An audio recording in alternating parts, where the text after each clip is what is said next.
It's a Tuesday night, it's 8 p.m, it's time for Super League Raw Weekly. On tonight's show, the panel will pay its respects to John Kear, who passed away at the weekend. The team of the month will be announced for May, as too will the coach and player. What will Oliver be saying this week? Well, we will find out. The Wigan Warriors destroyed Hull KR at Wembley. We'll be discussing the Challenge Cup final. All the news, gossip and transfers in banging or hanging. And the race for the Shield is now on. It's all about Super League from here on in. It's time for Super League Raw Weekly. You cannot beat a better weekly. Let's roll the titles. This programme is proudly sponsored by BYD, the #1 electric vehicle in the world and the fastest growing brand in the UK car market. BYD in Super League Raw, building our dreams together. And the home of Super League Raw, the Bluebell in Warrington. Make this your pre- and post-game destination for the best food and drink in town.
So good evening and welcome to Super League Raw Weekly. All the boys in the house. Another week comes and goes, gentlemen. A few sore heads after the escapades down in London. Joel, how's your head, son?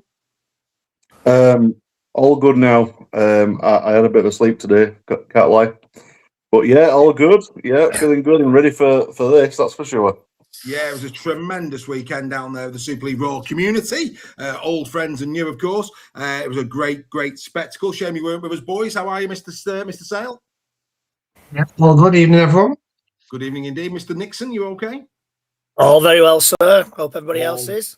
Very well. Yeah, mate, all good, mate. Everybody is tickety-boo. Everybody's tickety-boo. Lots, of course, to get through this evening, and of course, there's only really one place to start, and it's here. Really upsetting and shocking news on the way home. Yesterday when it broke, actually, of course, it happened on the way home on Sunday.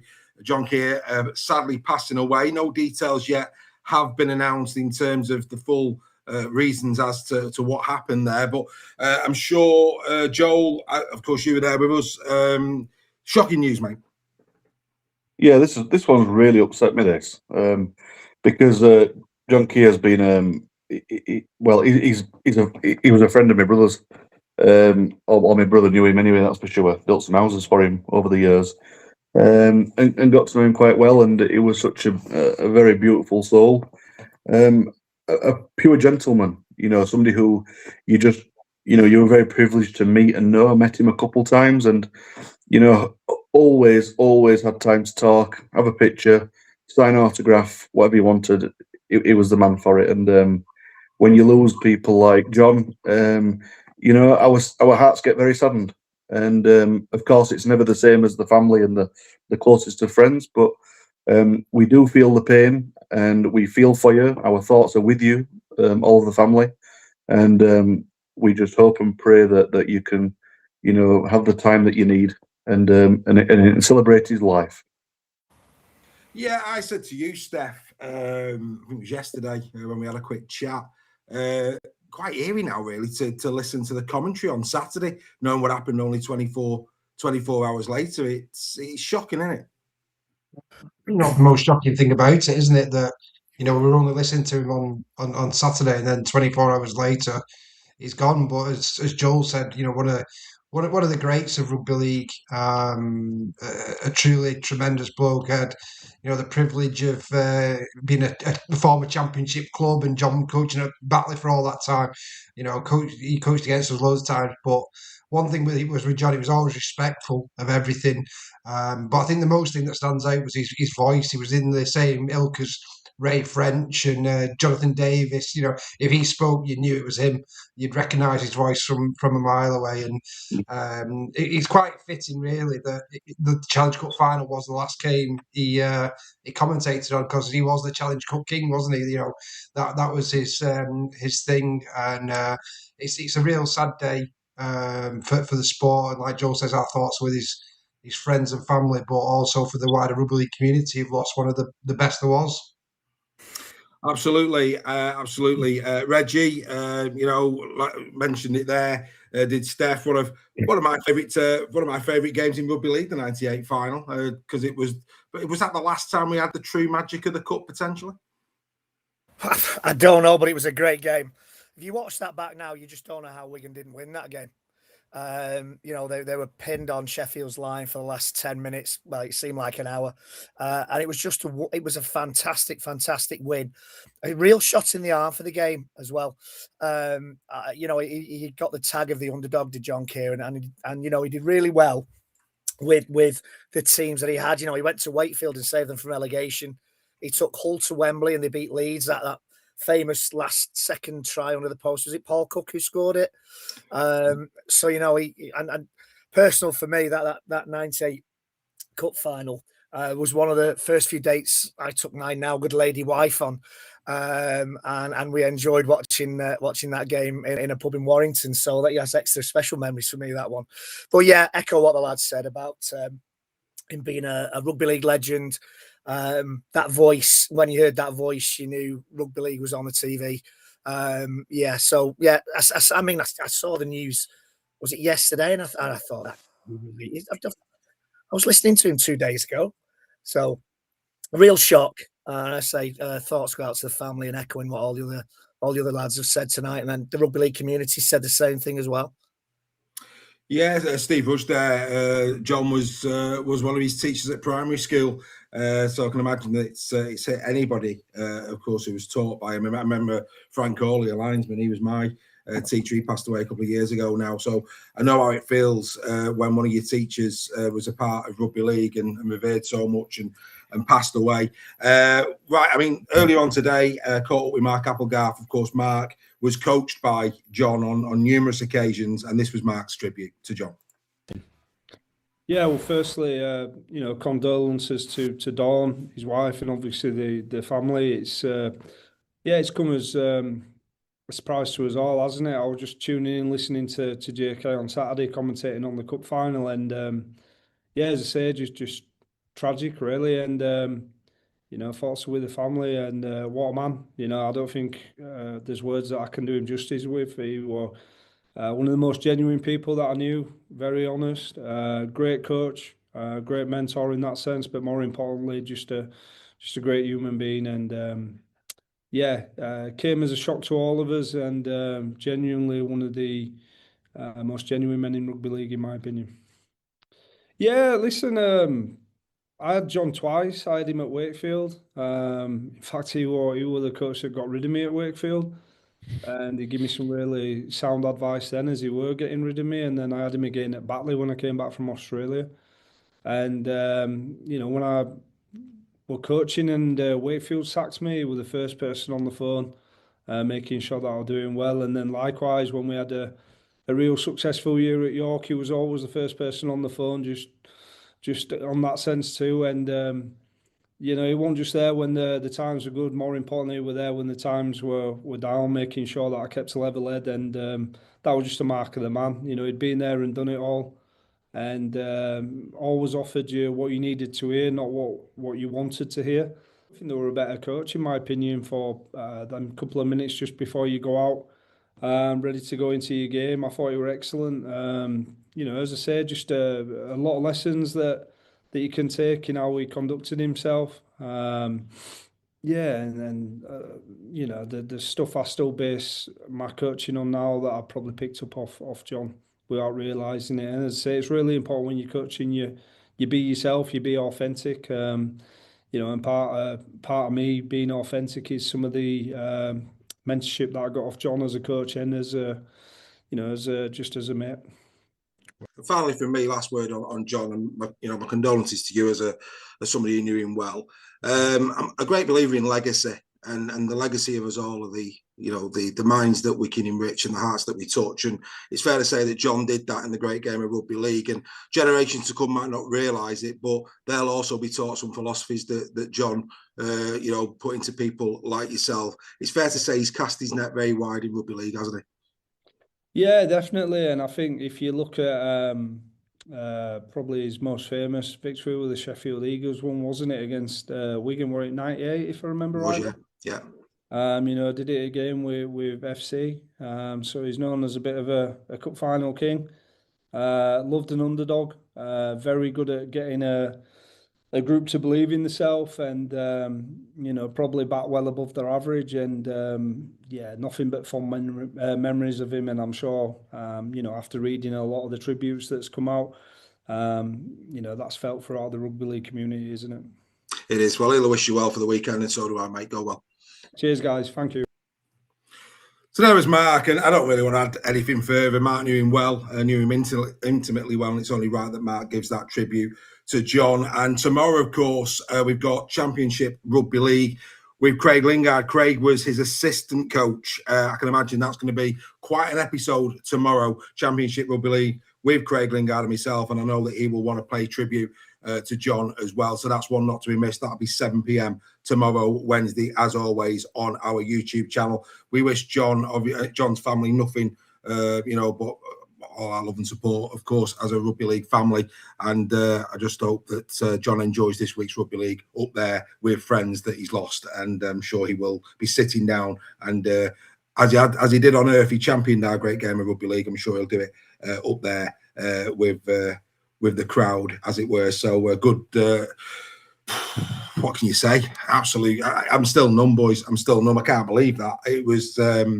It's a shocker. And I have to say as well, well done to Phil Kaplan. I picked up Phil's tribute to John, and it was excellent. It was absolutely excellent. So if you've not managed to pick that one up, I think Phil Kaplan pays a really good tribute to John. He was in his company a lot of times, and that is well worth a listen as well. Nige Bennett is in the chat as always. Hello there, Nige. VIP, of course, to John, a Cass and rugby league legend. Absolutely, absolutely. I heard, I think it was the Phil Kaplan one who, I don't know if you know this, boys, but he did the scoreboard. Steph, like yourself, he did the scoreboard at Weldon Road all those years ago. Like I say, it's well worth a listen. Is that also for Volstagg? Volstagg went to the bar to toast John. All the very best to you, Volstagg, as well. Now, members, unfortunately, again, it would appear that this little beauty is no longer in print, which is, of course, the autobiography of John, Coaching in Chaos. But yours truly has managed to pick up 2 copies. I picked up 2 copies. So, members, if you would like to be in a draw and read the book from the man's own mouth in terms of his journey in rugby league, then by all means, I will be doing a poll in our WhatsApp group in the next 24 hours. Get your names in there. And if you would like to win one of those copies of the John Kear book, his autobiography, like I say, no longer in print, you will go into a free prize draw so that you can read that.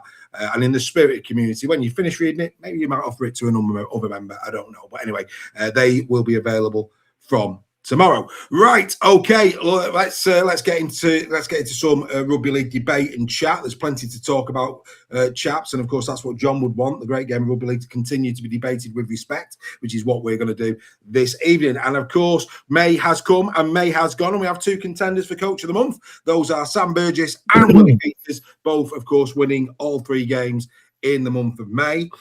Sam Burgess won away at Huddersfield, away at Toulouse, and at home against Bradford. Scored 84 points, conceded 32. He ended April in third place with 12 points, ended May in second place with 18. And Willie Peters, a home win against Castleford, an away win against Leigh, and a home win against Wigan. 132 points, 26 conceded, started in fifth, finished in fourth. Right, okay, Steph, who will get your vote and why? To give it to Willie Peters, and I know people probably disagree with that because they had the obviously very easy game against Wigan, which is probably why he's not going to get it. But for me, I just think the two games in Leigh and Castleford are slightly stronger than what Warrington had to face there. Mainly the Leigh one, which was obviously a very, very close game and well won by KR. So yeah, for me, I would give it to Willie, but I think it's very close, and Sam could just as well deserve it. So Steph's going back to back Willie Peters. He won it in April. Your thoughts on it, Joel? The same reason, but the opposite way around. I think Sam's had it slightly more difficult. But once again, it's just opinions. Interesting. Greg? Yeah, difficult one, this, because, like Steph says, that the Wigan win is a slightly kind of not a true result because of the team that Wigan put out, the players that they put out there. Warrington have had the slightly easier fixtures, I would say, but in each of those fixtures, they've kind of they've kind of got in front, apart from the Huddersfield one, and kind of lost control of the game in the second half. And really, when they should have closed out the games, they've been frustrating to watch. So for that reason, I'm going for Willie Peters. Fair enough. Right. Okay. So, look, I agree. I can't disagree with anything anybody has said, but I'm sorry, that Wigan game really got on my nerves. So no, he's not. It's not because he had three competitive games in the month, and you may argue that, of course, the first two that Hull KR had were good wins and very convincing wins, and they were. But Willie Peters had two competitive games in the month of May in Super League. Sam Burgess had three. But the other reason why I think now is the time for Sam, obviously Willie Peters got it in April. If you look at year on year, so last year after round 12, they were in ninth with a minus of 73 points.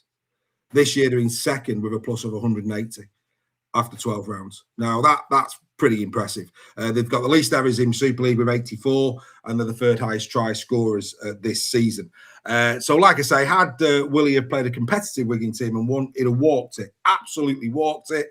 But because he played two Super League games and a reserve match, I'm afraid to say I've got to go the way of Mr. Burgess. That's contentious, but I've got to call it straight. Like I say, had it been a fully strength or even a half-strength Wigan team, I probably would have given it to Willie Peters, and rightly so, based on the teams that he played. But no, sorry, I just can't. I can't bring myself to do it.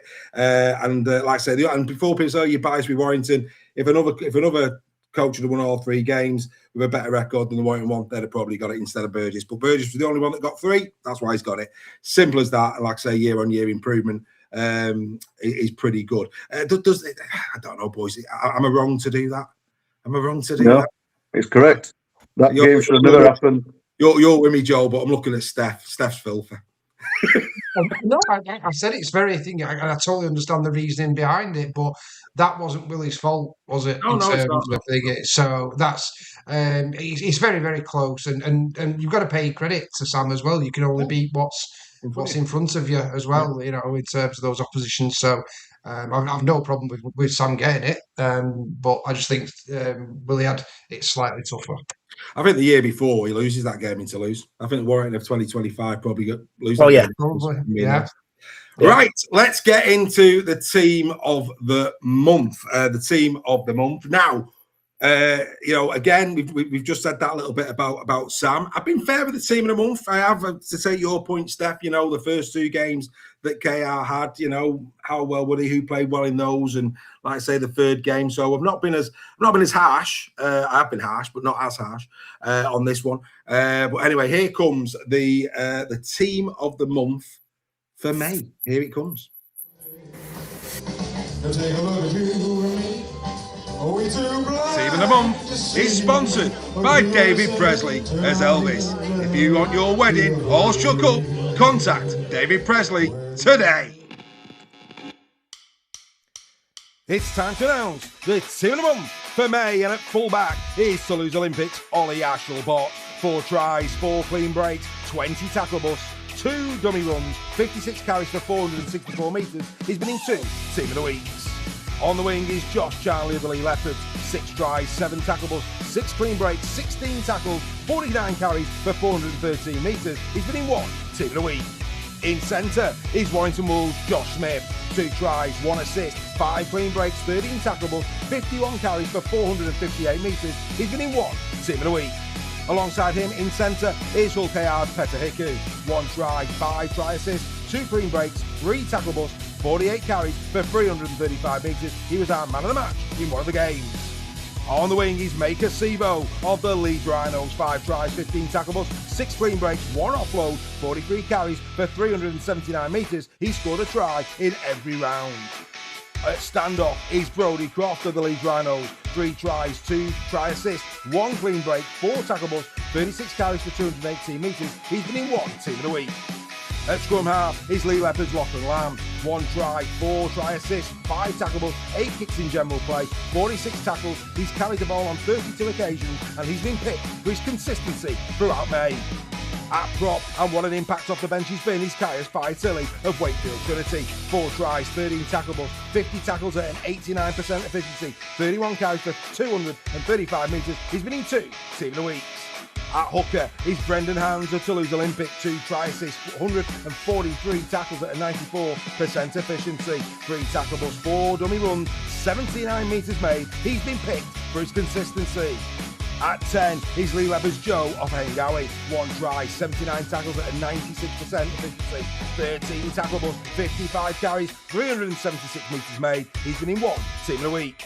At second row is Casper Tigers captain Alex Mellor. 4 offloads, 6 tackle busts, 86 tackles at 95% efficiency, 53 carries for 369 metres. He's been in 1 Team of the Week.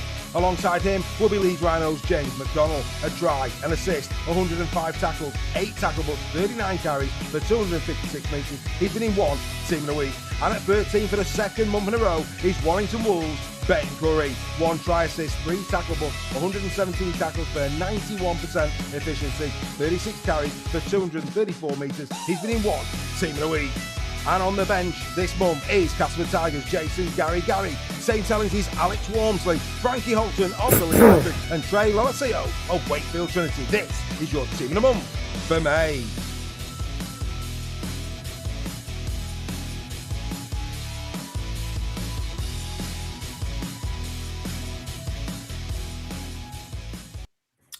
So there you go. That's the Team of the Month for May in the record books, gentlemen. Who's first? Steph's first. Steph, your thoughts on that one, mate?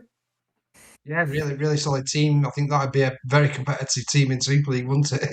Some really good players. Good to see some of my Lee Leopards getting in Team of the Month. Obviously, been absent for the previous few months, obviously on form and whatnot. But Lee is starting to play a bit better now, so good to see 4 Leopards in that team. Ashot Bott just been outstanding, hasn't he, for Toulouse again? Is this his second appearance in Team of the Month for Ashot Bott? Yeah, he's doing really well, mate. Yeah, and Ben Curry as well, been outstanding for Wire, really leading. It's given the injuries Wire have had as well. I think he's done a really good job for Sam Burgess. So yeah, Gary's very unlucky not to be getting the Team of the Month, I think, as well. Obviously, Josh is playing really well in Sevo, but Gary's been outstanding for Cass. Yeah, absolutely. I think he's probably the first winger we've ever had on the bench. Mm. I think so. That shows the credit he deserves. I think he is the first winger we've ever had on the bench. Reggie, your thoughts? Yeah, agree with Steph. A solid team that beat a few teams out there. You know what? I might sound a bit biased here, but I'm really happy to see Josh Smith in there. He's been kind of gone under the radar as far as new faces in Super League have gone this season, but he's been really, really good. He's played centre, I think he's played wing, and he's been one of the reasons I think why Wire have had such a solid start to the season. You know, so yeah, and echoing what Steph said, Ben Curry's been so consistent this season. Yeah, good to see Josh Charlie there. Ashelbot has been a revelation, hasn't he, this season? And Fatilli as well. I mean, he's kind of crept up on the radar a little bit for Tilly after his, you know, he started his Super League career. He came out with a bang, didn't he? And then kind of faded a little bit. He had some injuries, but it's good to see old Caius is back and on form. Yeah, Jay Cunliffe in the chat. We don't take Challenge Cup into account. We never have done. The Challenge Cup doesn't feature as part of our Team of the Weeks or Team of the Months. So that's the reason for that one. Clearly a Wigan fan, a bit disappointed there's no Wigan players in there. But like I say, we also have a rule that they must have played in all 3 rounds. And of course, Wigan players played in 2. So that's another reason. And like I say, if you watch our show religiously, you will know that they have always been the rules. You have to have played in all 3 games. It's about consistency of the team in a month, not one-off performances. So, for example, Yamila Handler, arguably one of the best performances in May in centre for Lee last time out, not in team of the month because that was a game. He's had a decent month. He was, it was a decent month for Yamila. But as Steph will attest, we do it fairly. Yamila probably that was perhaps the centre performance of the month. Against Hull FC, but he's not in team of the month. He was in team of the week, but he's not in team of the month because it wasn't consistent throughout the month. Joel, your take on it, mate? Yeah, so unlike the others, I can't bias at all because I don't remember the last time a Giants player was in there, and I don't see when they're going to be in next. But yeah, I can't complain with any of the team there. Nice to see some regular faces like Ollie Ashelbot, playing out of his skin, doing really, really well. And it's nice that the team does get rotated each month. It is based off credit, and that's how these should always be picked. Only 2 players in that team of the month featured in the team of the month in April. Ben Curry has gone back to back, and Joe Offeringawe has come off the bench to be a starting 13. They're the only 2 that were in from April. Again, we call it straight. It's all about their performances in the calendar month, and that is the team of the month. And all of those played, of course, in every game, mate. Okay, marvellous, wonderful stuff. Everybody knows the score by now. One of those 1 to 13 players will be our player of the month. That'll be coming at the end of the show. So have a think of those 13 players, not the bench, the 13 players. We say this every month. One of those 13 players will be the player of the month for May. We will announce that later in the show. Right, okay. Before we get into domestic, it's only right and appropriate we talk Origin, boys. What a feast of rugby league we had on Wednesday morning. I had the fortune of sitting with Stefan while the girls played. They were both off a bank holiday, so they disappeared and had a good time. And me and Steph sat down and watched Origin. And it's fair to say, Steph, it was a brilliant advertisement for the game of rugby league. It was, yeah. And I think there's some controversial decisions, as all brilliant games of rugby league have, which maybe swung it in New South Wales' favour. I don't know whether that would have been in the outcome without those controversial decisions, but you've got to give credit to New South Wales, and Cleary got man of the match. I don't think he got man of the match. I think he was the man of the 15 minutes. Correct. At the end there, he was unbelievable. But what an advertisement for our sport. It had everything, didn't it? It had big hits, great try, yeah. Controversial decisions, as we touched on already. It was everything we hoped it'd be, and I'm sure it's going to be an even better game 2. June the 17th, as a Blue, was absolutely delighted with the turnaround in fortunes. Greg, I mean, 2 players that played, albeit on opposite sides. Sam Walker, Ethan Strange, both of these could have had an England shirt on in the World Cup. The old adage, strike while the iron is hot. Well, it's not hot anymore. I think they've just put themselves firmly in the frame for a call up to Australia in the not too distant future.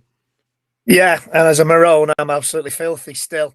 Yeah, I mean, Walters, what a great performance by a young kid. That was his debut in Origin, I believe. Correct. It was. Yeah, I mean, what a fine performance. Yeah, and Strange again. You know, there's just performances all around in these games. You know, they very, very rarely, if ever, disappoint Origin games. And you're talking about some young players there. What about James Tedesco?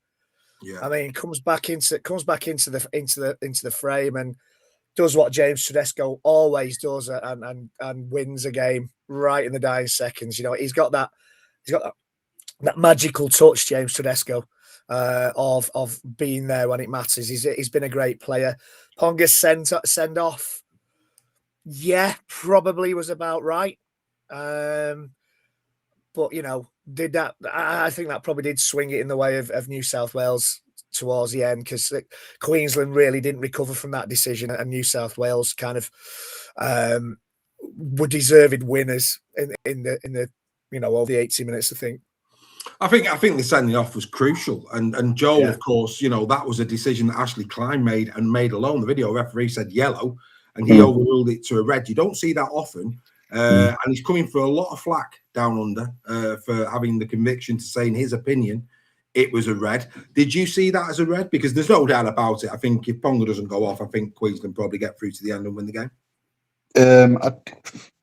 I'd be inclined to say it was possibly a very harsh yellow, soft red. But yeah, if at the end of the day, you know, you can't overturn what has happened. It's very rare that happens, because it's very rare that one is wrong. They're usually pretty in sync. So I was quite surprised about that. But it's a shame, because Pong was on a very, very good game up until that point. I think him and Sam were absolutely brilliant. And I'd imagine it might be James's last Origin, this time round. I would imagine. Yeah, I mean, we spoke about that on the way down to Wembley, didn't we? And I know me and Steph have caught up, and I was amazed that Dylan Edwards was not playing. I was amazed at that. But then, you know, Tedesco suddenly arrives and does a Tedesco. I mean, it was some try. Let's be crystal. It was a try of quality that Tedesco scored.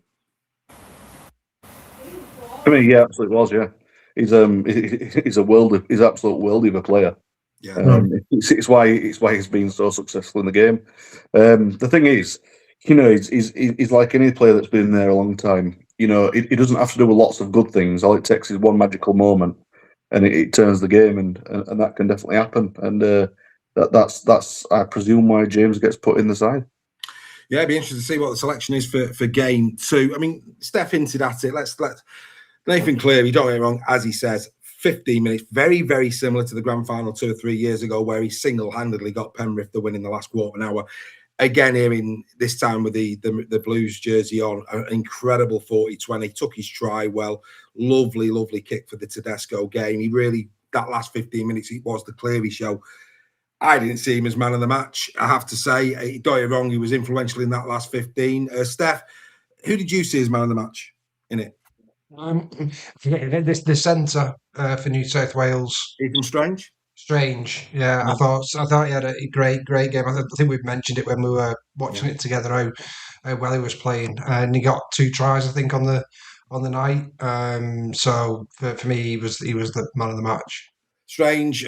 Greg, your thoughts for man of the match? I tend to agree. You know, Cleary, that was a fantastic kick. That kick in those conditions and the handling for Tedesco in those conditions was unreal. But yeah, if I'm putting my maroon sunglasses away, I think I agree with Steph on that one. He was superb. Plays for the Blues. Yes, we said. I said, put your maroon sunglasses on. Away. Oh, away. I thought you were putting them on. Yeah. I was going to say, putting them on. I was going to where you going with that. Yeah, if you were putting them on, I'd be telling you to take them off, mate. I did take them off, mate. Okay, my misunderstanding.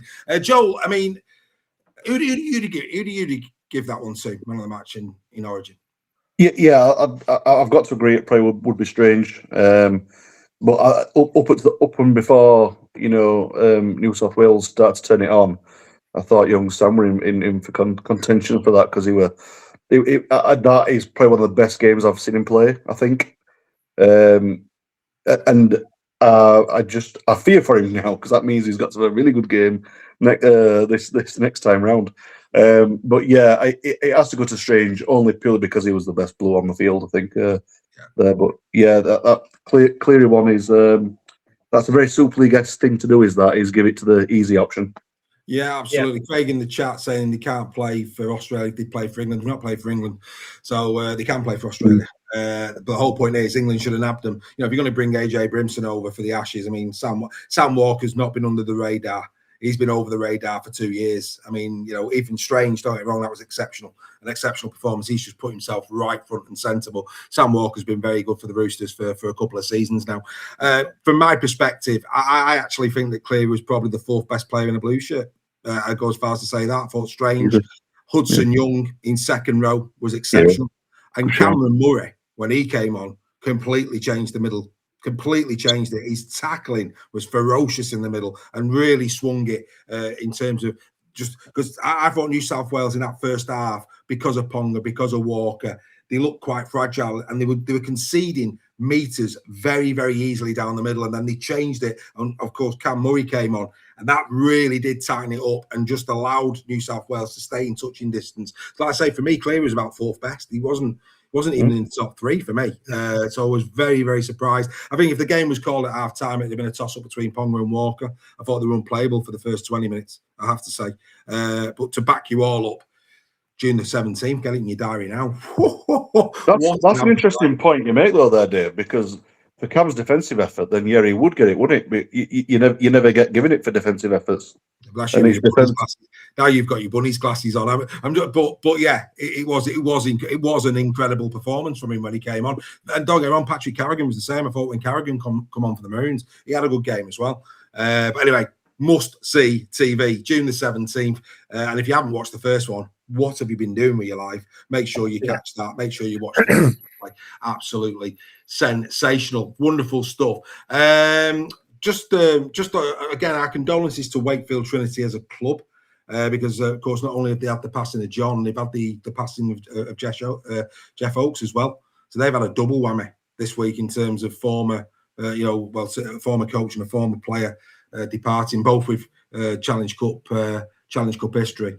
So yeah, like I say, bad week for Wakefield. We wish you all well. It's never nice to have heroes depart. Right, okay. Let's talk women's for a minute. I've got to go there. Greg, another gulf on the Wembley stage between Wigan and St Helens for a second year running. Before we get into, just because there's a few bits I want to ask you about this, if the boys will permit me. The first thing, let's celebrate it. Ava Hunter, a woman of steel, phenomenal performance again. If the NRLW aren't calling very, very soon, I'd be very, very surprised. She is an exceptional talent, isn't she? She certainly is. She's an exceptional talent in a team that has got some exceptional talent in it. For girls so young, to do that 2 years on the bounce to Saints at Wembley is phenomenal, because Saints were the top dogs, together with Leeds and York for a little while, but Saints had the power, always had the guile, the experience in there. Eva Hunter is a phenomenon, a great player, really shy off the pitch, but when she gets on the pitch, she knows her way to the try line. I thought Jen Fubister was absolutely sensational. I think I called it in the chat on Saturday during the game that Fubister got player of the match, and deservedly so, because she was pulling the strings together. You know, they had Grace Banks out there as well, and you know, when you got something like the likes of Davis out in the wings, they've just got power all around, but not just power, they've got guile and brains. And I'm not saying that Saints haven't, but a few of the Saints players on Saturday didn't look the players they have been over the last 2 seasons. And old Jodie and Emily have said that this is it after this season. You know, I think there probably might be a couple more who might be reconsidering their futures after that game on Saturday, because Wigan were phenomenal, and were phenomenal last season. And you know, I'm beginning to sound like a bit of a Wigan fan here, but They're doing it right. They've got the training facilities there. They've recruited well. They brought Dennis Betts in with all the experience he has and the aura that he has in the game. They've really set, as Wigan have done for years in the men's game, they've started setting the standards in the women's game as well. Just on this. Yeah. So Wigan at the moment are where St Helens was in 21-22. St Helens, of course, won the treble in 21 and retained the Challenge Cup at the start of 22. They then, of course, lost the league leaders to York Valkyrie and won the grand final to Leeds that season. Bradford in 2017 did a treble. They did the treble in 2017. So that they got that there. And, of course, Wigan did the treble last season. Yeah. My concern, and it is a concern, when this time last year we're celebrating Wigan coming on because, of course, for many years it was Valkyrie Leeds. I mean, there was no better season for me than 22 when Saints won the Challenge Cup, York Valkyrie won the league leaders, and Leeds won the grand final. Wonderful. Yeah. 3 different trophy hunters. That was a sweet spot without any doubt whatsoever.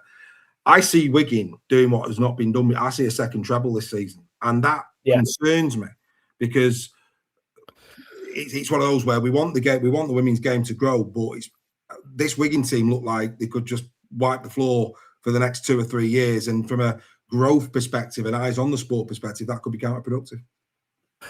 It could. It could also have the other effect that other teams take on board that Wigan blueprint. And this is what I'm hoping. I'm hoping that other teams, the Leeds, your Valkyries, other teams that are there or thereabouts, your Lee Leopards, Huddersfield, and certainly Warrington, take on this blueprint that Wigan have put together over the last few years, and decide, come on, this is the time to develop the women's game. You watch the women's state of origin. Talk about state of origin. The women's state of origin was a phenomenal game the day after the men's state of origin. So, we're a long way behind the Aussies, as we saw in Vegas a few years ago still. But I think I know where you're coming from with that, Dave, that there is a fear that Wigan could dominate as they did the men's game for a long time. But I hope this is like the kind of the carrying call, if you like, for other clubs to get behind and invest and put that blueprint down that brings their women's teams on to make it a more competitive competition. It has been quite competitive over the last few years. We have had different winners. It's been the same teams. Yeah, I agree. I know that, and I'm with you on that. But I think this is a moment where it's Wigan and the rest. They just look completely head and shoulders. They look head and shoulders, and like I say, I think, as you rightly say, I do hope that the others pick up the mantle and invest and go to try and take them on. But it's going to be very difficult. And like I say, that was. Forgive me, Saints fans. That was another procession at the weekend, which is a concern. But anyway, we'll keep an eye on it, and we'll see where that goes. Right, let's get to the Challenge Cup final, boys. Let's get to it. And of course, congratulations to this man, Jack Farrimond, who of course walked away with the Lance Todd Trophy on the day. It's fair to say, and I'm just going to call it this, unless you're a Wigan fan, is not one that's going to live long in the memory. Because for me, it didn't deliver. I was hoping for a closer game than what we got. Of course, Wigan Warriors fans aren't bothered about that. Of course they're not. But like I say, it was an exceptional performance from Wigan. And, I've heard a lot about what was up with KR. Let's forget about that. It was an exceptional performance from Wigan. We had our say over the stuff at Craven Park. That was all done and dusted. This was a standalone game of rugby league. And if we just look at it for what it was, nothing that happened before or nothing that's going to happen after, just solely the game itself, it was an exceptional performance from the Wigan Warriors. As much as it's going to pain you to agree with that, Steph, it was an exceptional performance, wasn't it? It was a brilliant performance by Wigan. I think they absolutely dominated the game. There was a few things that went for them. I think Hadley going off in the first few minutes was massive. Because obviously Wigan's pack just bullied KR for me, and that was one of the big reasons why they were able to do that. But I thought the game plan was spot on from Wigan. KR just looked completely gassed. It looked like they took everything out of them. I think Willie Peters gave him the biggest gift ever at 10-4, I think it was. Leaving Mikey Lewis on the pitch. He could have very easily put Bill Leyland on and put Leighton to 6. It was a massive turning point in the game because Wigan, to their credit, saw that and just went run rings around Mikey Lewis to score 2 or 3 tries. I think Willie Peters is an unbelievably good coach, but that's the first time I've really questioned him in terms of what he was thinking, making that decision. I think that was the biggest turning point in the game, and Wigan off the back of that just picked him out. And once he'd gone clear, I think KR's heads went down a little bit. Wigan, as Wigan always do, if they smell blood, they're going to go for it, and they did. And that's full credit to Matty Pete and that Wigan team. Yeah, absolutely. I mean, me and Joel spoke a lot on the way back from Wembley in terms of the game, and we had our say. Hopefully, people enjoyed the road trip who caught it. The couple of road trip videos we did. I think the karaoke one went down well. But anyway, we'll leave that to the side. But yeah, I mean, Greg, I agree with Steph wholeheartedly. You know, Willie Peters has been flawless, but I think all fans in the stadium were puzzled by it. Mikey Lewis couldn't walk. No. You've got Bill Leyland on the bench. Jez has played 6 many times before. And Wigan absolutely just took that opportunity to run straight at him. And I think at least 3 tries came through Mikey Lewis. Yeah. No, I just don't understand it. And you've got to take into account as well, this could impact on the rest of his season. You know, take him off as soon as he's injured. He's such an important player for KR. Take him off, patch him up, maybe get him out on there if you can patch him up with 10, 15 to go if you're still in the game. But we saw with Sipley at Warrington when Sam kept Sipley on when he was clearly injured and he missed 3 or 4 weeks through injury. It could impact on the next few games. He could well be missing for a few weeks. I don't know what the update on him is at the minute. I've not seen it. We haven't seen it. No. Yeah, a strange decision. And one that I can't quite fathom. No, neither could we. Look, what we're about to say does not take anything away from Wigan at all. Wigan were exceptional, and also the tries, the 2 Farman tries, quality. I thought Kieran took his very, very well. The Hiku first try, brilliant try. So it weren't a final that was devoid of great spectacle. It had that, there's some really, really nice moments in the game. There really was. But, of course, there's certain things that happened in the 80 minutes that have got people talking. The first one being Harry Smith, who has since been, of course, given points, which is, with his totting up, gets him a ban for this weekend, and he doesn't have to make the pilgrimage to Paris. Don't know what his missus will think about that. Don't know if the missus are going or not, but he might have just lost a little romantic dinner next to the Eiffel Tower, but that's by the by. Joel, yellow, red, punishment acceptable. Your thoughts on Harry Smith's non-yellow in the final? Yep, probably should have been a red. Red. Yeah, possibly. I'm not a definite, but I was. Well, put it this way: on the day when I saw it, I thought that were red, and I think usually your gut feeling's pretty good. I've not watched it back yet, so I don't know if what you see on the TV is different. But I'm only going by what I saw in the stadium, and I saw it as a red. Steph, what colour, if any, would you have given Harry? I can understand that from Joel's point of view in the stadium. I think if you watch it back on TV, I think you'll change your mind. I think it was a yellow. I think if it's in Super League, it's a yellow. I could understand where Moore was coming from because he actually said, it's the same as Amon. Well, for me, it wasn't. And the match review panel have confirmed after looking at it intensively that it wasn't the same as Amon's. But I think if it was in Super League, I think the key one for me was the whistle had gone, and he when he did it as well, so that even compounded it being a yellow card for me. And I think they were very, very lucky that it wasn't, and that could have been a big, turning point in the game had that happened. I still think we can win the game. I just think they were completely dominant, but I think KR fans have every right to be a bit aggrieved with that one. Yeah, and look, I think it was about 20 minutes. I can't remember when it was. It might have been 20 minutes in, something like that. I can't remember when it happened. And like I say, Wigan, right from the get-go, I thought KR started pretty well in terms of, they had a bit of territory earlier on. It weren't that KR started dramatically bad, but slowly but surely Wigan started to get on top. And I still think Wigan win, regardless of what happens, whether Smith gets a yellow or not, based on what we saw. Because fatigue and, Hadley had already gone off and all the rest of it. I just think it might not have been as big a score, but I still think Wigan would have got the job done. But that said, though, Reg, you lose Harry Smith for 10 minutes. It certainly would have given KR a little bit of a G up, wouldn't it? It certainly wouldn't for me. It was the same as Ockenbos on Fewless last weekend, which got a yellow card and could have been a red. So, yeah, it's all ifs, buts and maybes, isn't it? If Harry Smith had gone off, would Hull KR have taken advantage and maybe pulled 2 tries clear and it's a different game? We'll never know, will we? Yeah, I've seen in the chat there, Adam Walsh and Sember and Walter's egos he's put here. Bruised from Good Friday with that tackle on Leyland, a shocker. I don't know about that, mate. I don't believe for 1 minute that tackle was because it was Bill Leyland. Does anybody on the panel believe that was a targeted shot on Bill Leyland? I certainly don't. No. You'd like to think not. No, definitely. I don't see it. I don't see that. I've seen some comments like that on social media. Yeah, I don't think so.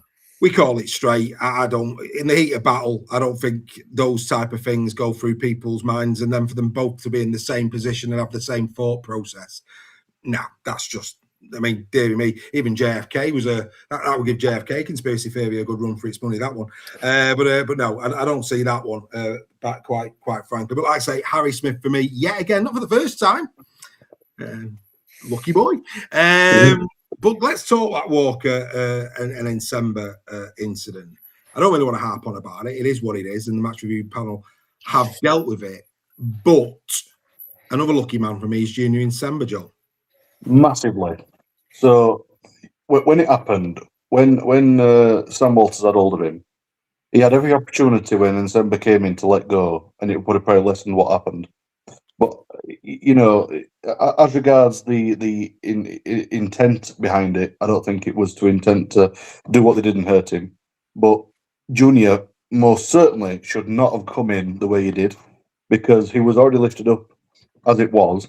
He's made it 10 times worse.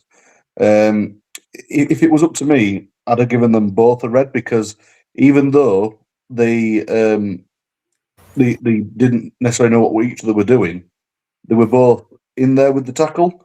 Sam could have let go and Junior could have not gone in at all. So I would have said it'd have been a double red, but we know that never would ever would happen at Challenge Cup, let alone being Wigan. Yeah, just a quick one for Craig Forth. Ted Bundy took his mum shopping every Sunday, mate. I don't know where you're coming with that. Anyway, over to you, Steph. Deary me. I've seen it all now. Wow, we need to start doing this on a Sunday so people can light candles. Steph, your thoughts on the Nsemba one, mate? I'm surprised that Nsemba hasn't received anything for it at all. I think it was actually his involvement in the tackle that actually causes it. And it's him that actually puts the downward force into the spear tackle as well. I don't think it was intentional. I think when you're playing at that intensity, it's just a slight error. You get one fraction of a millimetre, you're going like that, and it can cause that kind of thing. So, but to not receive anything in a tackle that let's be honest, could have ended Bill Leyland's career. I think they were both as much to blame in that, and for just one to get punished, I don't think is correct. And I think on the day they both should have walked as well. Tell you what, that'd have been a quiz question, Greg, wouldn't it? I can't remember a time where 2 players for the same team have both been sent off for the same tackle. That'd have been a moment in history, wouldn't it? I'd be surprised if it has ever happened in a game, and I agree with the guys. I think Nsemba is very, very lucky not to have got even a lesser ban than Walters. He's an extremely lucky boy. And it's sad to say that for non-Wigan fans, that's probably what that game will be remembered for. Which is quite sad, because it was a magnificent performance from Wigan on the day.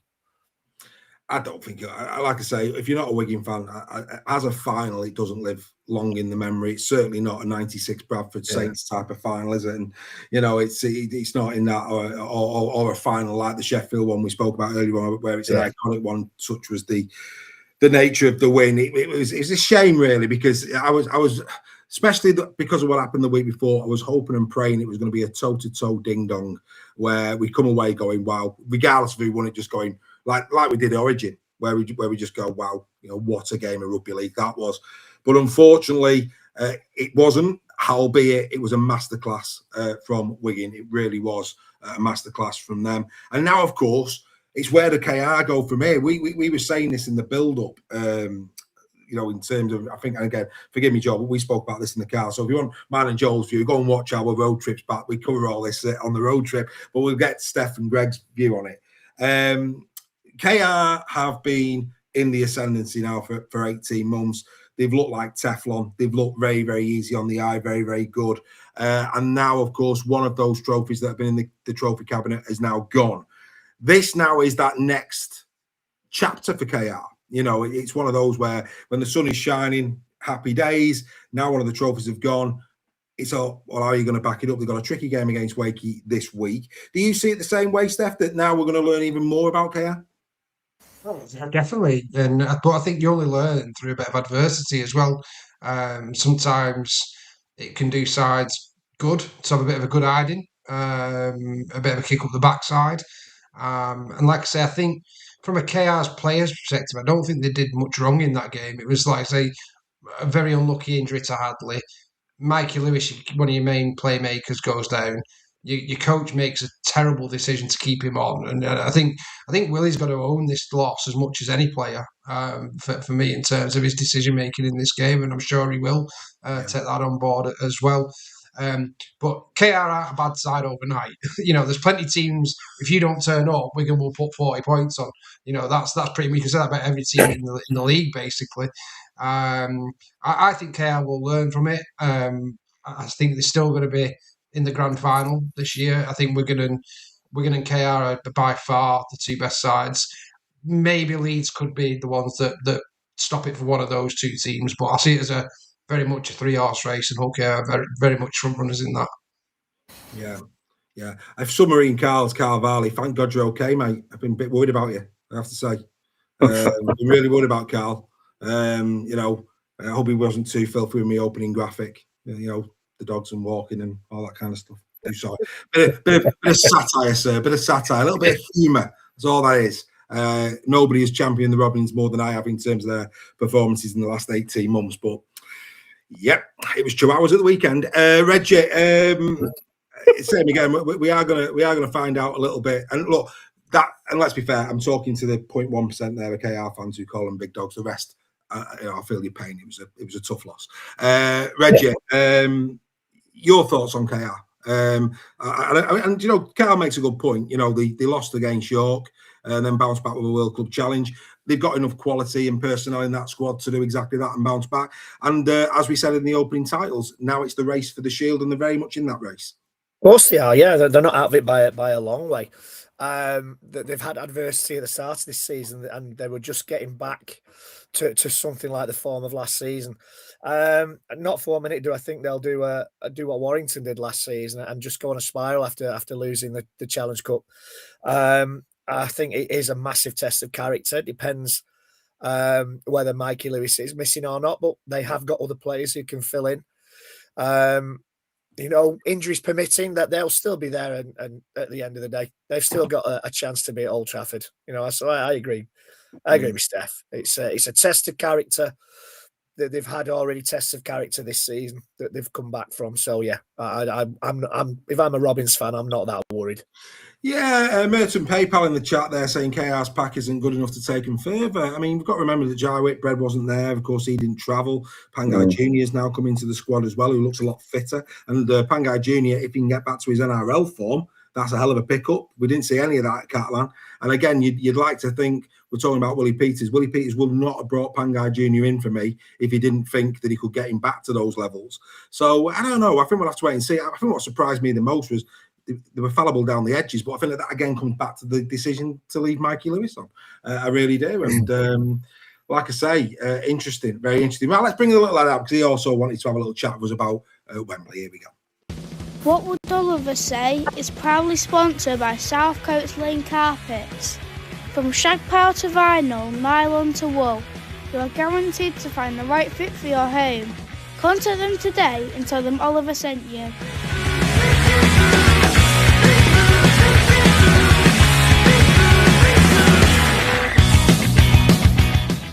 This is What Would Oliver Say at Super League Raw. I've heard a lot of people saying the Challenge Cup final shouldn't be at Wembley anymore because of the attendance is one of the lowest in recent years. I don't have a clue what they're on about, to be honest. I don't think it's because the fans aren't interested. I just think this year's been really expensive for rugby league supporters. For example, you've got the likes of Hull KR fans who've had Las Vegas, Toulouse, Catalans, Wembley and many more. And some will have even gone to the Hull City playoff final as well, which was only the week before. Wigan fans have had Wembley and then they've got Paris coming this weekend against Catalan. And then there's Magic Weekend at a new stadium too. It's becoming a lot for rugby supporters. I'd be disappointed though if the Challenge Cup left Wembley because there isn't another stadium like it. Despite the result, I had an amazing time at Wembley. Walking a Wembley Way and seeing the stadium was really exciting. Every player wants to play there, and every fan wants to go there at least once. I say keep it at Wembley. What do you think, Super League Raw?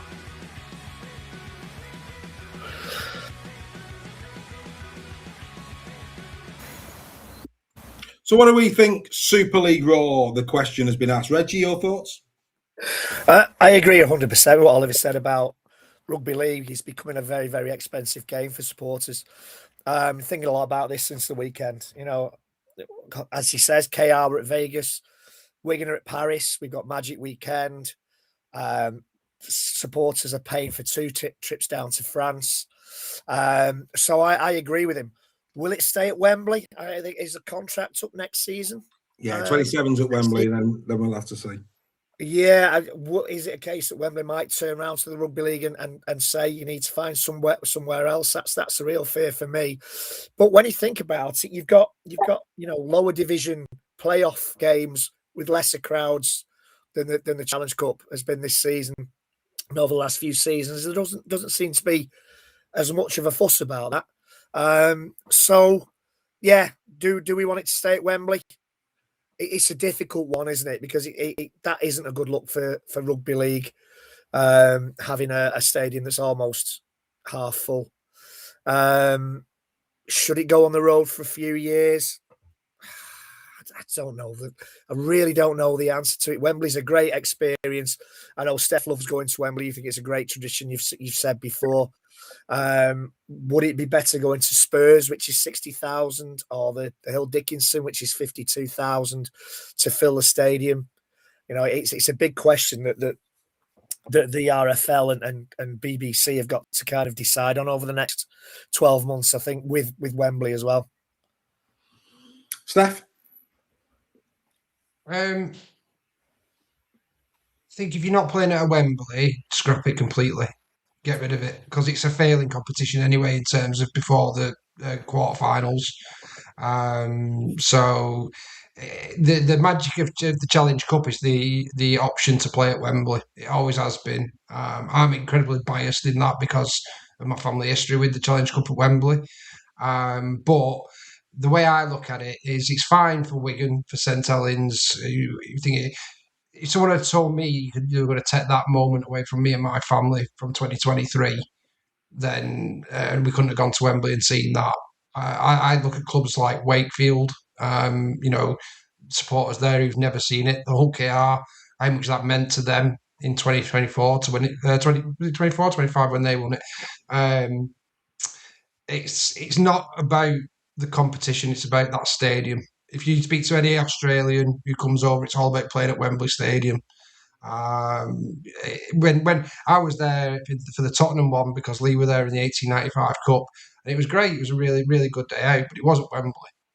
And that's the point. On that point, that's the point, Steph. Because if it got moved to Emirates or to Tottenham, he's still in London. So you're still paying London prices. You've still got the travel. You've still got all of that. And here's the thing for me. Once you've been to Tottenham or once you've been to Arsenal, you've been. I think you'd lose more support. For those who've never been, they might go for 1 year, but that's it. Whereas Wembley, it does draw you back because it's Wembley. Yeah, absolutely. It's the national stadium. It's the one day we get as a sport to play on our national stadium pitch. It's the schoolboys who get the chance to say they played at Wembley. Yeah. You know, no one will give two hoops if they say they played at Tottenham Hotspur Stadium in 40 years' time. Yeah. It's the women, and which it means to the women to play, you know, at Wembley Stadium, not just some random football ground that's got nothing to do with rugby league. You know, and it's heritage, isn't it? It's the history. It's the history of the. And that's what I'm saying. If you're not going to do it there, then get rid of it. Get rid of the comp completely, because that'll solve a few problems. Yeah. It's heritage, Joel, isn't it? I mean, you know, me and you were talking on the way down about memories and, you know, 2009, 2022 for you. You know, even though you're on the wrong end of the scorelines, going down to Wembley to support the Giants on those two occasions, it was memorable for you and your family, wasn't it? Yeah, and I just go back to what I said to you when we were doing the trip in the car. We were doing the live, and I said, "Look, my arms, goosebumps." Yeah, like, you know, like just seeing the archers. It sounds stupid to some, but it's all we've known since being little boys and girls, and you know, from being so young. Wembley is the magic. That's what it brings. It gives that feel. You know, Tottenham, it's a great stadium. The Emirates, great stadium, but it doesn't give you that feel. How many goosebumps are you getting from that? I don't think you are, because at the end of the day, it's a football ground, and for us to go to rugby league, Wembley's not known as necessarily a football ground. It's just a ground for the country. As Steph says, it's our national, you know, ground, and if people can't get on with that, then that's. I don't think Wembley's the issue. Wembley isn't the issue. It's planning. Planning's not very good, and planning and marketing, because planning is, if we hadn't have had so many people going for 1895 or for the Paris or whatever, all these other events that's going on in and around the time, like we say, people in rugby league are working class people who don't tend to have tons and tons of money. So when we do get to go, it tends to be that one-off trip. So Magic Weekend and Wembley, other than paying for your season ticket, that tends to be done for year. And if they planned it better and had the better marketing in there, you've got more bums on the seats. The fact that there was still under 60,000 people there for a rugby league event, should still be celebrated. You know, that it's not easy to do that. Even Huddersfield, the lowest attended club in the league, I believe that we'd sold, nearly 20,000 tickets to the Challenge Cup final. So it shows it shows that tickets sell. Tickets will sell. The planning just needs to be better. Yeah, I think for me, I agree. Half of the romance of the Challenge Cup is Wembley. You get rid of it, and I think it'll die. It might not die immediately, but it will die very, very quickly, because that is what the Challenge Cup is. And there's a lot of talk of when is the best time to play the Challenge Cup. I've seen people say it still should be in August. We moved it to May. I still maintain it's the opening contest of the season. It's a 16-team knockout comp. Week 1 is your 16. Week 2 is the quarterfinals. Week 3 is the semi-finals. Then it's the final, and Super League kicks off the week after. That for me, because once I've said this time and time again, once Christmas is over, people are dying to go and watch a game of rugby. They're dying to go and watch a game of rugby. And if it was a knockout 16-team comp, week 1, end of January, then it's the quarters the week after, semi-finals the week after, final at Wembley the week after that. I think as a curtain raiser for a new season, we don't have a charity shield. As a curtain raiser for a new season, that would get bums on seats. People will be geared up, they'll be ready, and that for me is the one. And I think if they did that, I think we would see better attendances. And I think going back to Steph's point in terms of earlier rounds, I think there'd be a lot of interest all of a sudden, because you've been waiting for it all over Christmas for rugby league to come back, and the first thing you hit with is Challenge Cup. It's done, it's dusted, straight into Super League. Still allows. I mean, obviously the danger The danger with that is if they are going to put it forward, they need to make sure it's not the teams that are going to Vegas that are playing in the Challenge Cup final, because of course that could be a big problem. Well, does it then keep bums on seats at the end of the game? Well, I'm not going there because by all accounts I'm biased, and anybody who's watched this program over the years have seen me say at every final, no matter who the teams are, you don't leave before the end of the game. You clap your team off. Now, I said, for those who took the time to watch the road trip, the only thing that gazumped the exodus by AKR fans from 20 minutes on to go onwards was the Wigan fans who left before the team even pick up the trophy. I do not get British sport fans' mentality. I really don't.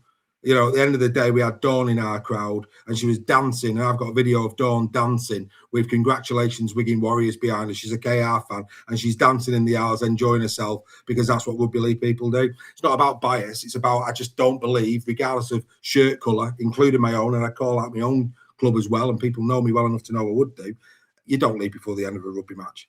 You know, at the end of the day, those KR players were quadruple winners. It's easy to clap them off when they're lifting a trophy.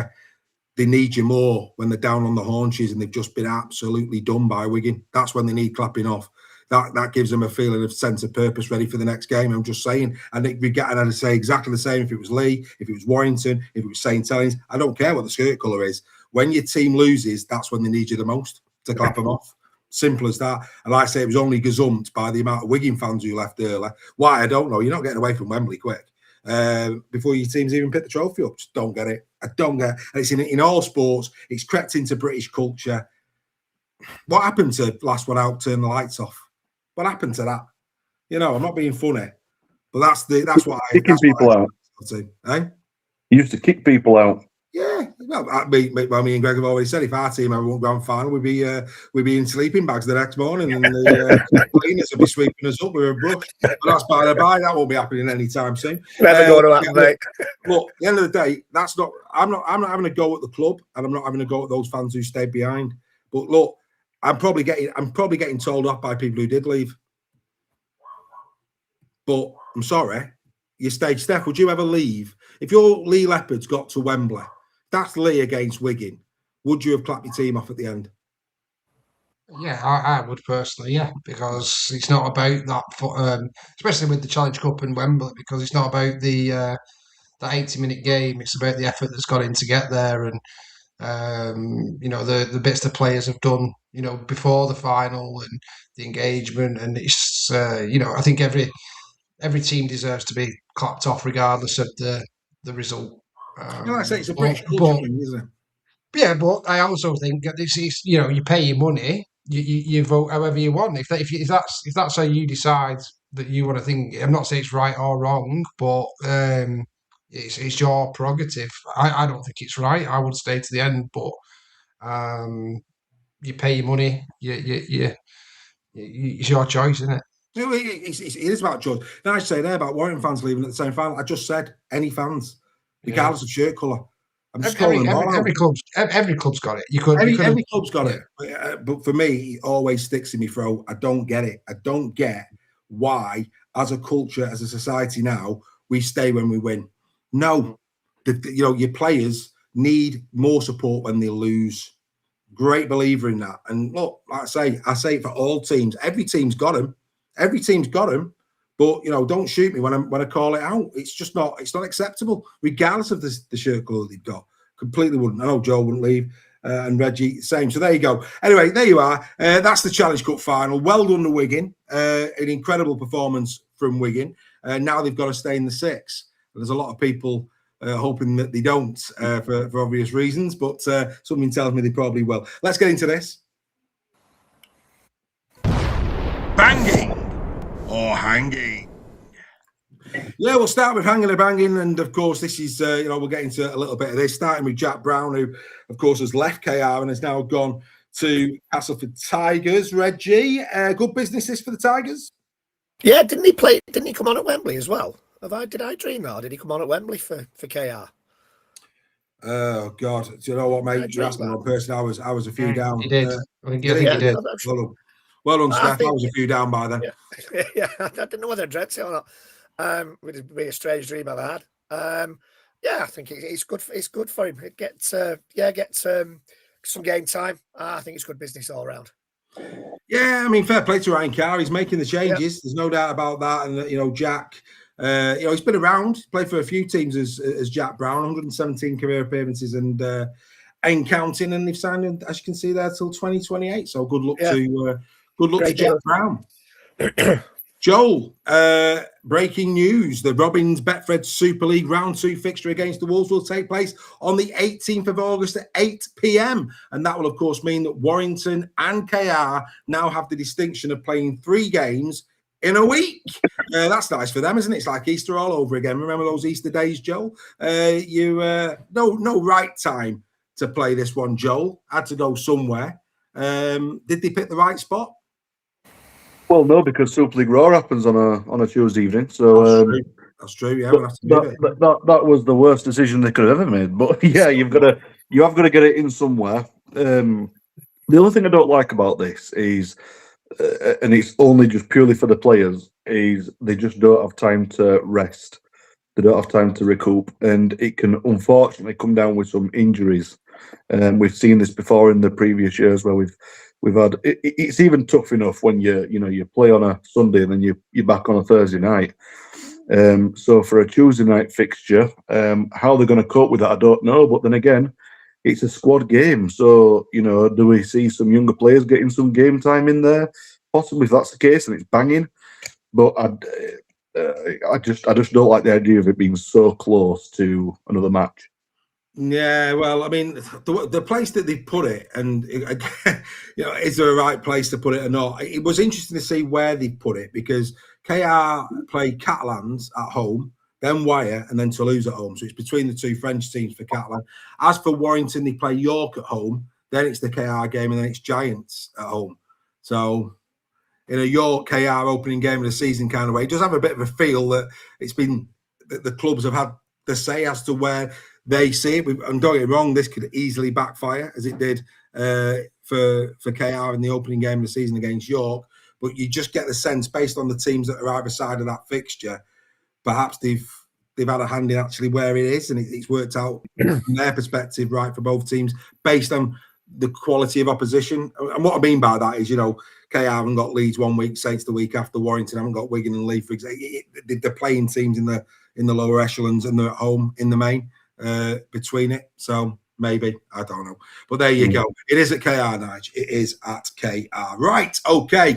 Steph, this has been announced. Matty Lees is off to Papua New Guinea, the new Papua New Guinea team. Another departee from Super League. He's off and following Willie Peters to PNG, as to is Reece Martin as an assistant coach. He's going to retire and go with Willie as well. This one's probably stung Saints because it's Matty Lees, it's the captain. Your thoughts on this one? Yeah, it's hanging for Saints, but banging for Matty Lees. Evening, Matthew Timms. For you, that I one. saw that. Yeah. No, I mean, great for him. I'm sure the tax-free income will be very appreciated by him as well. But great opportunity for him to go and test him against the best. He's been, when he's been fit and not had his unfortunate injuries, he's been probably Saints' best player, hasn't he? He's been right up there, and there's a reason Saints made him captain. And a bit like Morgan Knowles as well. We've seen how well he's doing over in the NRL. I'm sure Matty will do absolutely the same. But it's going to be another year of having to bring some recruits in, isn't it? But it's not next year. It's the year after, isn't it? 28. Yeah. So Saints are still going to get another season and a half out of him. So in that respect, it's not as hanging for St Helens because they've got time to plan for it. And they've got, whether that's a youth player. I'm sure Saints have got some good. Noah Stevens, step up Noah Stevens, yeah, and Delaney. So it's not too bad for Saints this one because they have got the time to prepare for his departure and recruit accordingly. Well, with the tax breaks that he's going to have, he'll get to the bar, I'm sure. As too as Callum Calver. Good evening, Callum. Hope you're well, mate. Thank you very much indeed for the beer. I don't know if you toasted Matty Lee's departure or was at Super League Raw, but either way, sir, that was very, very gratefully received. But yeah, Matty Lee's off. We wish Matty well, and of course, we'll keep an eye on him. It's going to be an interesting project, that one at PNG, and I'm sure we've not heard the last of Super League players being poached to the PNG for 2028. Reggie, it's Magic Weekend, not far now, only a month to go. The members, there are still a couple of places left on the bus from the Bluebell. Get yourself over there immediately. Even if you're not sitting with Super League Raw, but you're going from Warrington, there might be a couple of places left on the bus for the all-dayer, starting at 9:30 at the Bluebell, all coach travel and a band in the evening as well. It's going to be a cracking do that. But 75,000, Reg. We were talking about attendances. Magic's going to be well attended, pal. Yeah, it's pretty good, doesn't it? Yeah.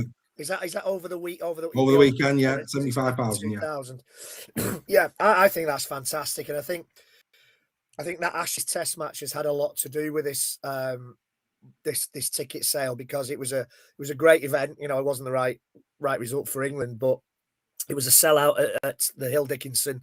It's a good stadium. There's not a lot around it, which is, you know, it's not like Newcastle, which was tremendous last year with the right slap bang in the middle of the city. But yeah, I think this is fantastic news that we've sold this many tickets. It's closer to the home in Newcastle as well, so you know, a lot less travel for some of us. Hull fans and Hook AR fans might beg to differ, but yeah, I think this is a really good, and it's good to see. And it'd be great to see, you know, a really full Hill Dickinson. It will indeed. And Toddy, well, he's not coming with us on the Bluebell bus, but he's staying over in Warrington and will be in the Bluebell for the band on Saturday night. It'd be good to see Toddy and the crew. Great night with them on Ashes tonight, and we'll party again, I am sure. Joel, over in Catalan, this was announced this week. Romain Neveret, a really good pro, has to be said, for the Catalan Dragons. He has signed on till 2028 as well. This looks like good quality business from the Dragons.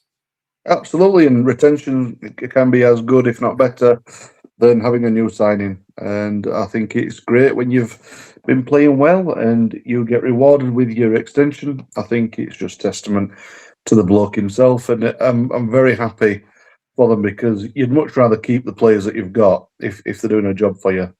And Neveret always is a good player. So yeah, very happy for them. Happy days. And then finally, because unless anybody's seen anything else on the fly, or actually there's one other thing, we'll come to that in a moment. But seeing as though Steph's next, we'll go to Steph on this one. Mr. Sale, do you feel gravity pulling you towards Bradford? In what respect? Oh, well, this is how well I know you, my good friend. This is how well I could know you, because I know one of your favourite songs is Ashes. And what a coup this is for the Lee Leopards game at Bradford. Embrace doing a 60-minute set before the Lee Leopards game on the 14th of June, and you're a bit of an Embrace fan. So will this get you to Odsal, mate, is the question everybody's asking. Most probably. Yeah, that's Embrace Ashes is my go-to Lee winning song to sing with the girls in the car. So, no, that's brilliant news. And great. I mean, it just shows Bradford, you know, every week they seem to be coming out with something now, Bradford, in terms of stepping up. No, they've got 10,000 average attendance. They're getting bands in. They're going to Las Vegas. I think this is more a reflection of how well Bradford are doing off the pitch as well as on it as well, because I think they're doing really well on it, considering they were completely written off at the start of the season. So yeah, brilliant news for Bradford, and things like this is what is going to grow the Bulls crowds. Hopefully, you know, so we're seeing 20,000+ at Bradford again. Mr. Beasley, if you're watching, Mr. Sale's probably going to be at Odsal on the 14th of June, having it large with Embrace and Ashes and all of that. But when I saw it, I did have a little right chuckle, Mr. Sales. I thought, oh, he's going to be happy about that. That's a cracking coup. Outstanding. Even, dare I say it, Bradford have outdone in your eyes, Mr. Beaumont, in terms of artiste? Would I go as far as to say that with this one? No, well, I don't know. We've had I think, haven't we, Tapau? He's not. They're not Tapau, are they?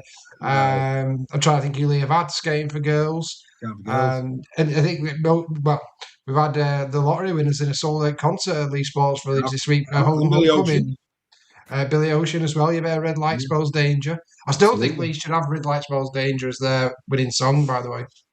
Oh, well, I'm sure you can canvas for that, my friend. I'm sure you can canvas for it. Right, of course. And then last but not least, Reggie, it's been announced that Dublin is going to be a double header. Not necessarily on the same day, we're hearing, but Wakefield and Hull FC are going with Wigan and Warrington for a 2-game spectacle in Dublin next year. Let's hope it's not near the Challenge Cup final because, fixture congestion and all that can be a bit troublesome. Yeah.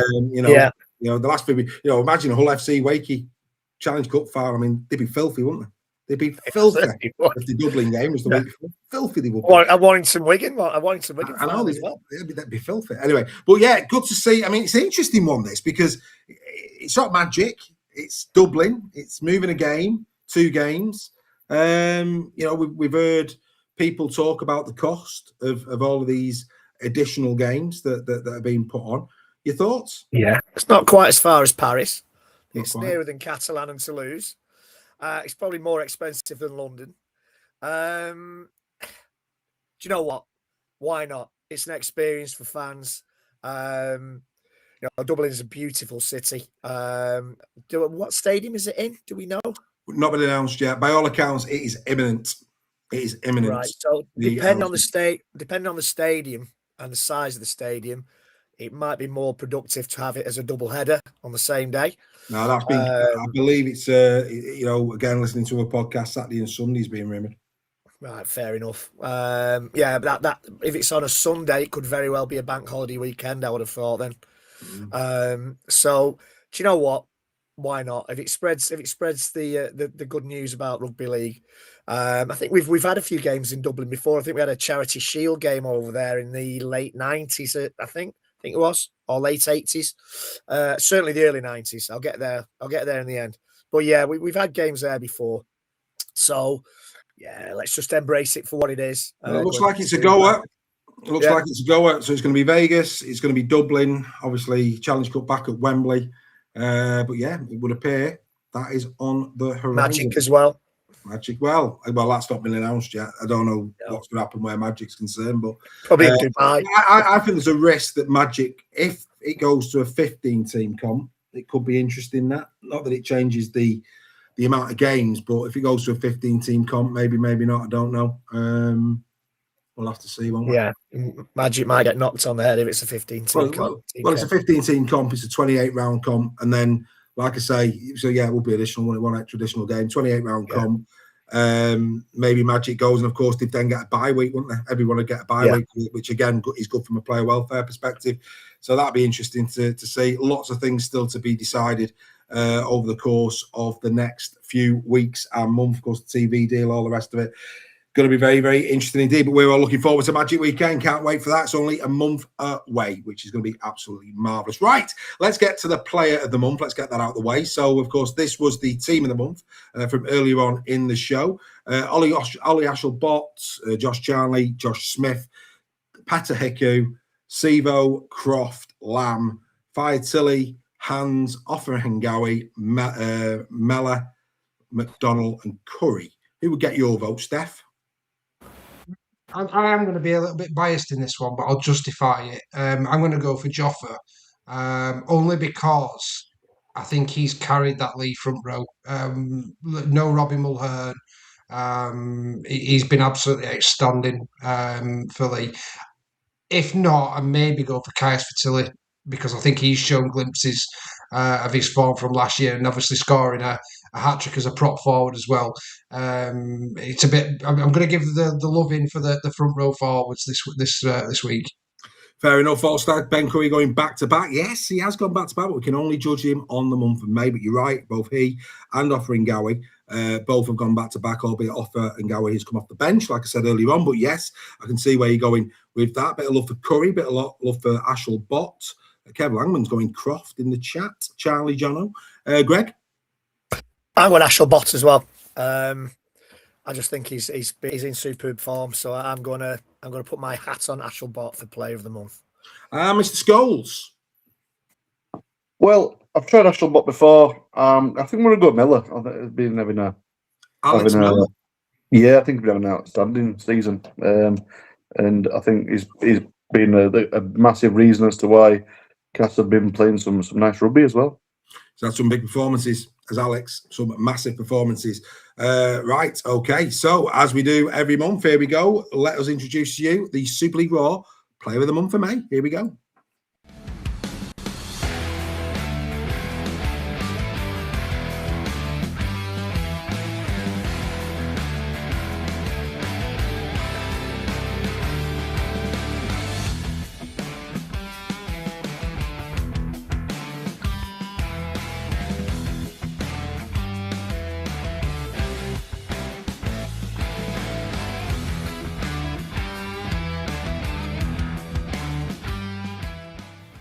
So there you go. The Super League Raw Player of the Month for May is Caius Fiatilli of Wakefield Trinity. But would you believe it? The second Wakefield player to be given that honour this season. Of course, Oliver Pratt got it in one of the earlier months. The reason we have gone for Caius Fiatilli, if you watch the two games, certainly the Catalan and the Toulouse games, Fiatilli's impact in those games absolutely swung it Wakefield's way.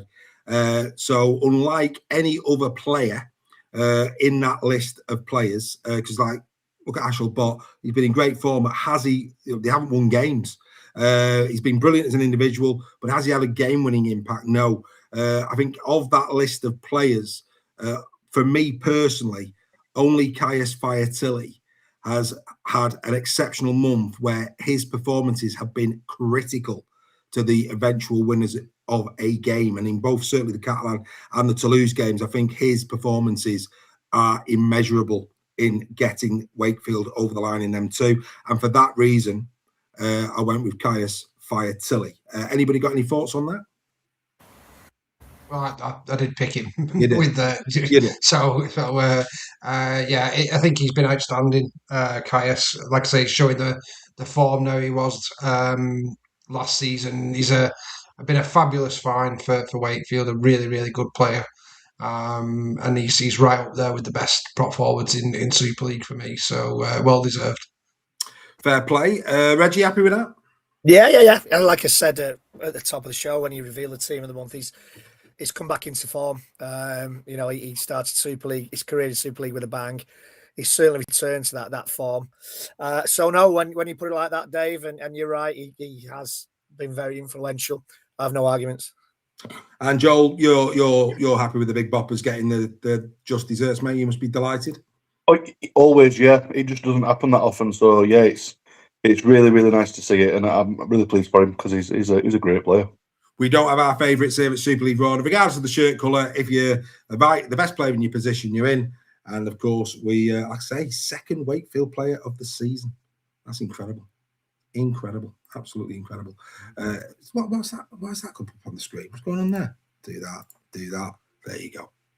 Bonkers. Anyway, there you go. Outstanding. So, yes, well done to Caius Fiatilli. Of course, that'll have done him no harm in the Super League Raw trophy, and will, of course, be giving you a little bit more on the Super League Raw trophy in a couple of weeks' time. We're also looking in the chat as well. By all accounts, Josh Griffin has retired with immediate effect this evening. So, thank you, Josh, for your service to the great game of rugby league. Mark mentioned this afternoon. So that's an interesting one. So well done to Josh for what has been a very strong career indeed. Never forget the game against Warrington where he absolutely destroyed him for FC. Thanks for that, Josh. Very well played indeed, sir.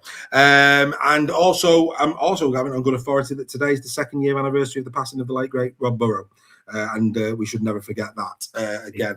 This evening. Right, before we go, let's have 5 to 10 minutes just having a quick look forward. Super League is back. We did say at the start of the show, all roads now lead to the League Leaders Shield, of course.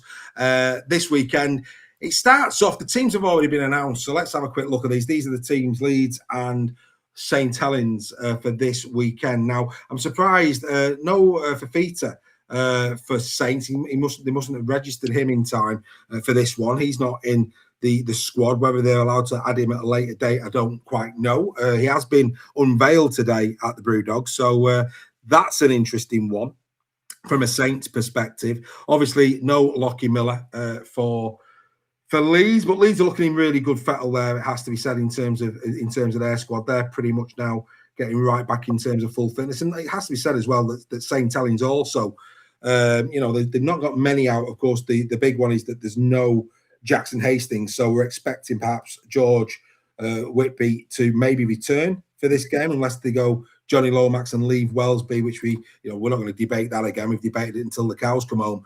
But what I would say to you on this, Reg, this feels like a really important game for both teams. Saints, of course, because of what happened the last time out against Castleford.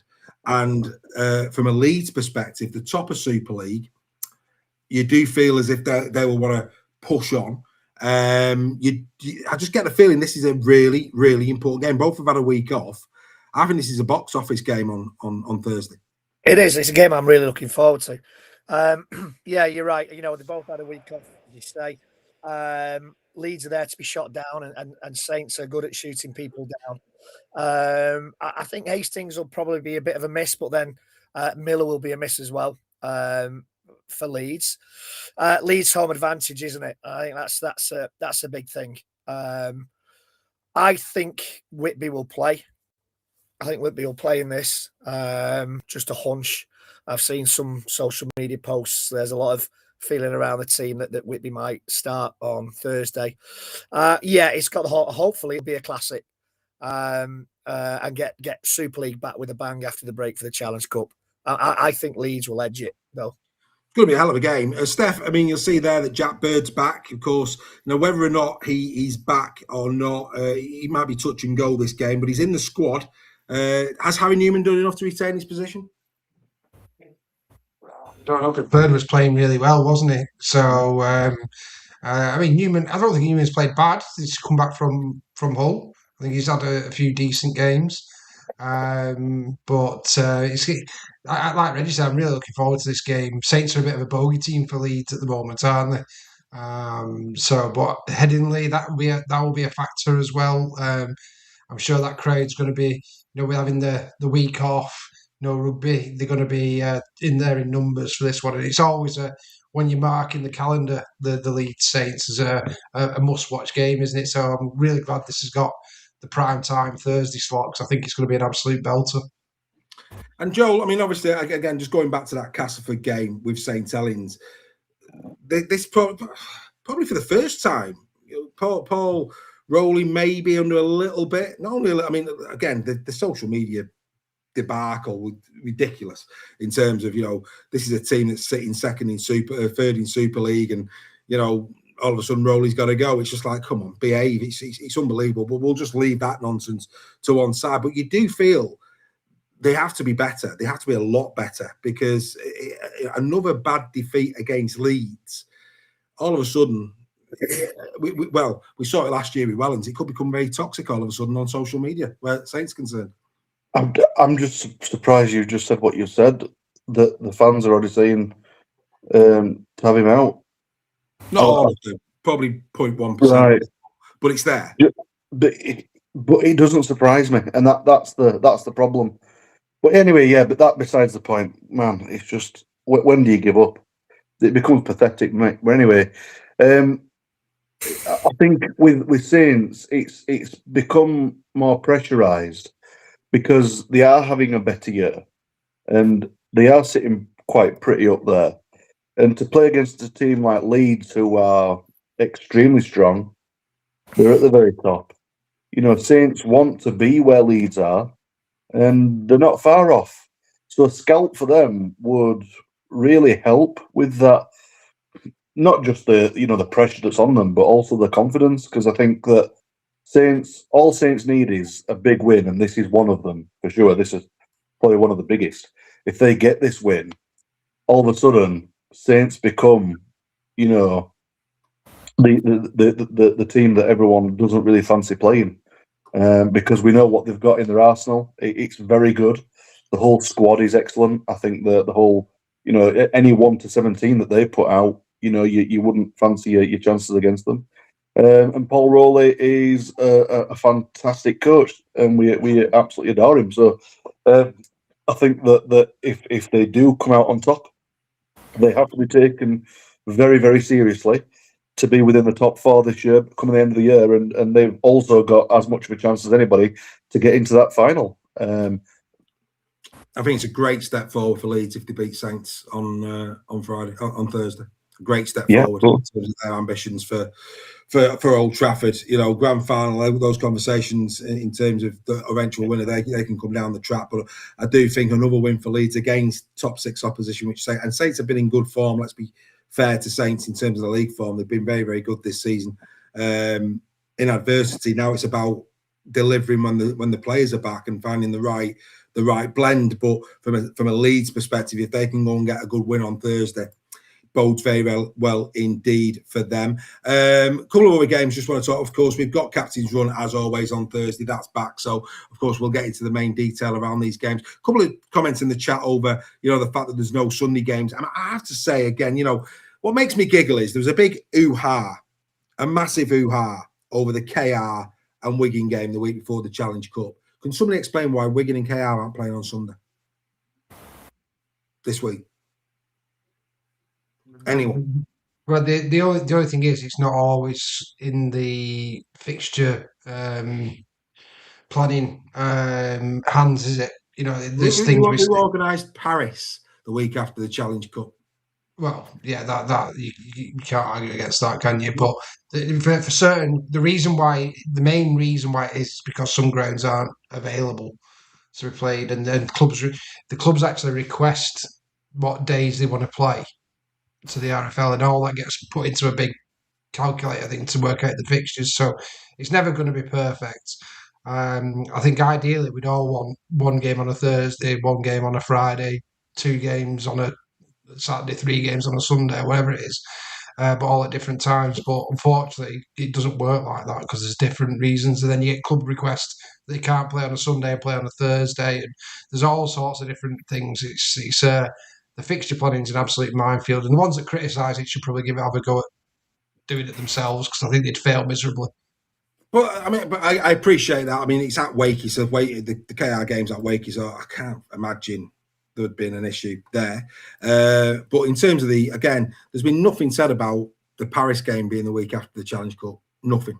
And yet there's been a big hoo-ha over the KR Wigan game before. But it shouldn't be, because you can't assume that Wigan would have got to the Challenge Cup. Well, exactly, but that goes against your argument that you made about the week before. It's a contradiction. It is a contradiction of argument. Complete contradiction. Exactly. That's the point. Really, really weird. I'll tell you a game that I'm looking forward to because for those who saw this in the Championship last year, Bradford and York had some cracking ding-dongs last year in the Championship. You're talking 1 try difference in the games that they played against each other, both on a very similar trajectory in Super League this year. That's got all the hallmarks on Saturday of being a really big game. And even though Mark Applegarth dismissed that, the benchmark that those 3 teams would have had would to at the minimum finished above each other this year, he dismissed that and said not at all. But something in me says that, Greg, at the start of this season, to lose Bradford and York, they knew that if they, of course, finish above those 2 teams, they finish at a minimum of 12. And that's a good start for 10, and then they could build from there. So I think this is a massive game for both of these 2 clubs in terms of where they finish at the end of the season against each other. So do I, and these are the key games, aren't they? Those teams that are down at the bottom playing each other, these are the key ones. These are the ones you have to win if you want to avoid the wooden spoon. So, yeah, I think vital that whoever gets the 2 points here will see that as, I think they will see that as a marker in the sand for the rest of the season. I think these games are the ones that all those 3 clubs would have targeted before we came into this season, the games against each other. And yeah, this is going to be, I think this could be closer to call. In fact, it will be closer to call, I think, than the Saints Leeds one. I think it's a really exciting game to look forward to. Injuries depending, though, because, there's a lot of injuries on either side. They've had a week off. They're all coming back. No, are they all coming back? Yeah, no Paul McShane. He's out for a few weeks. He's out for 5 weeks. Liam Harrison's back, and Vaughan's back, and a lot of the Bradford players are back. So they're going to look a lot healthier. That if a healthy roster should be a great game. Should be. And Joel, in closing, mate, I'll let you have the last say. Your game, home to Toulouse, has a feeling of this is a game you need to win, mate, or else the wooden spoon is looking more and more likely. If you're going to win a game, this has to be one that you get a win out of, surely.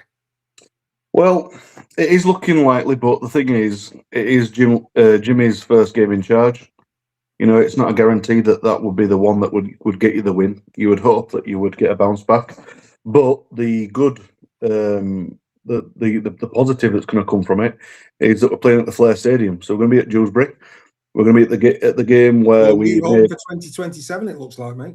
Very, very much so. Yeah, that could be the case. And Dewsbury have made it very clear that they will be more than happy for us to use that as our home ground. So a lot of the fans would be happy with that. But the great thing is, every time we played at Dewsbury, we've had a great atmosphere. It's been far much more suited for us. I understand it's not Super League ready. It would probably not help with his IMG points, but there's a lot of possibilities with the stadium that could be done if there's some sort of partnership there where Ken wants to put some money in that he'll get given, for example, from the moving away from the ACU.